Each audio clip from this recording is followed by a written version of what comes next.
salam sejahtera. Kami dari kumpulan Metropolitan akan membentangkan video yang telah kami analisis, yaitu The Communities of Okavango Delta. Berikut adalah ahli kumpulan saya.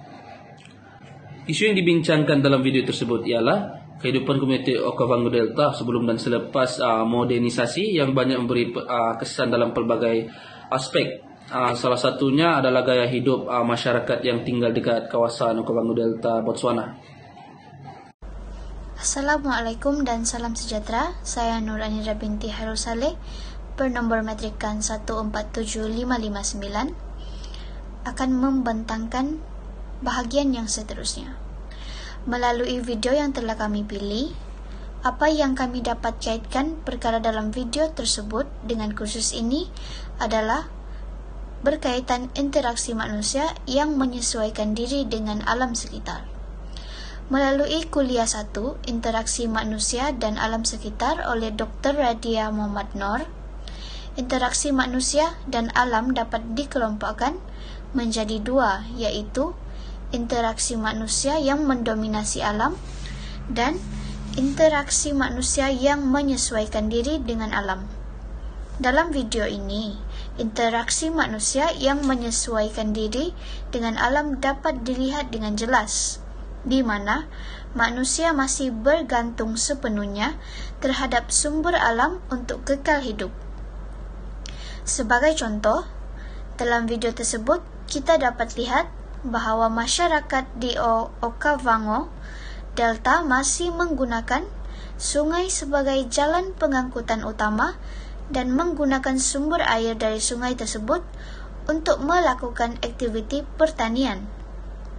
Dalam video yang kami pilih juga, kita dapat lihat bahawa masyarakat di kawasan tersebut melakukan aktiviti memburu haiwan liar sebagai salah satu sumber makanan mereka. Hal ini menunjukkan bahawa masyarakat di kawasan tersebut hidup dekat dengan sumber makanannya. Selain itu, mereka juga menggunakan tanah untuk menjalankan aktiviti-aktiviti pertanian di kawasan tersebut. Itu saja daripada saya. Sekian dan terima kasih. Saya serahkan kepada pembentang yang seterusnya.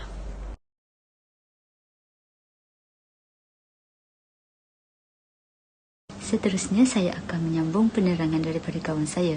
Saya, Siti Nuraisyah binti Cik Sulaiman, nombor metrik 149027 ingin menyambung pembentangan berkaitan dengan pembangunan lestari.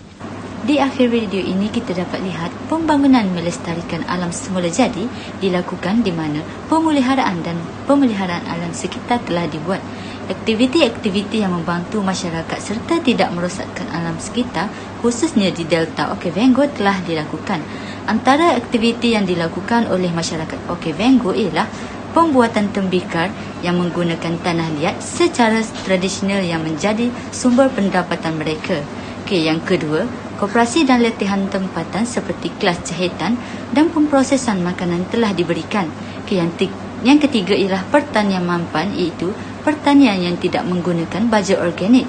Seterusnya, pembangunan perniagaan kecil seperti penjualan hasil-hasil hutan, hasil laut dan hasil tembikar. Sekian daripada saya. Terima kasih.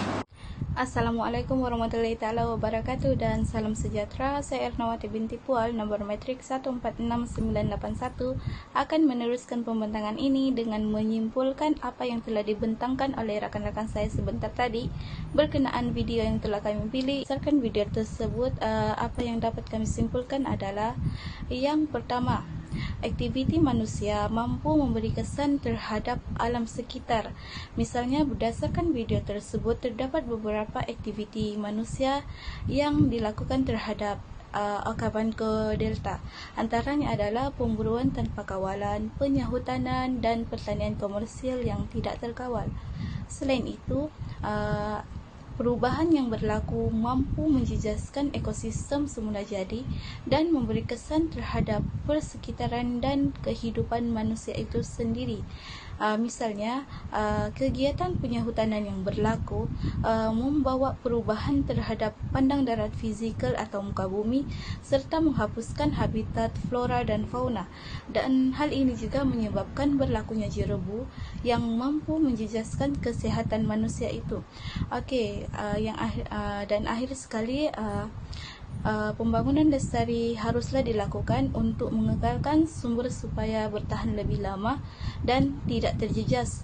Antaranya adalah melalui aktiviti pemeliharaan dan pemeliharaan. Contohnya aktiviti-aktiviti yang mampu membantu masyarakat serta tidak merosakkan alam sekitar, khususnya di Delta Okavango telah dilakukan, yaitu pembuatan tembikar menggunakan tanah liat secara tradisional.